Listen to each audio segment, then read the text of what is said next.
Evidentemente uno de los temas más importantes de la jornada, sobre todo tratándose de un sector tan vulnerable, ¿no?, como el de los adolescentes, estudiantes, alumnos, esta vez del Saturio Ríos, que van a reiniciar las clases luego del acuerdo arribado con autoridades del Ministerio de Educación.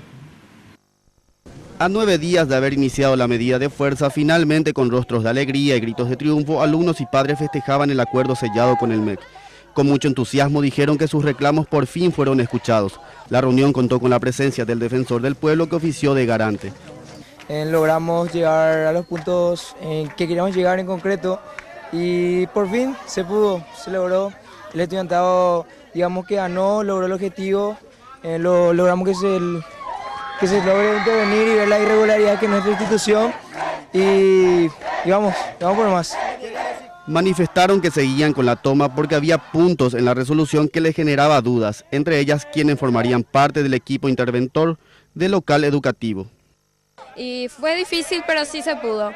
Llegamos a ciertos acuerdos, como por ejemplo, uno de los acuerdos fue que 2 docentes sean coordinadoras de apoyo pedagógico en el equipo de intervención, que nosotros seamos contralores de dicho trabajo, que conseguimos también que en su totalidad los docentes sean investigados, lo que están en el plantel de docentes, priorizando primero el nivel medio.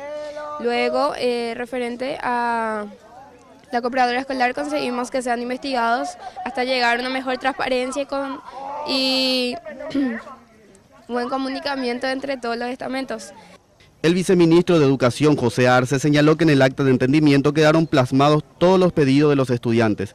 Dijo que ellos serán contralores de todo el proceso que se inicia.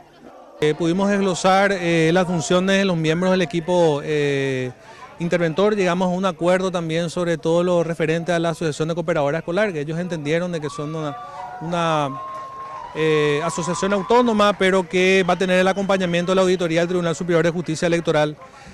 Por otra parte, también el defensor del pueblo actuó como garante del proceso, va a estar conversando con el intendente y con los concejales como para poder abreviar todos los procesos e iniciar las obras de manera rápida.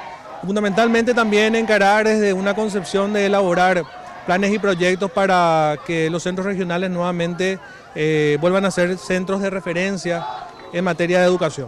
Como parte del acuerdo también está previsto la organización de un concierto de rock por la educación.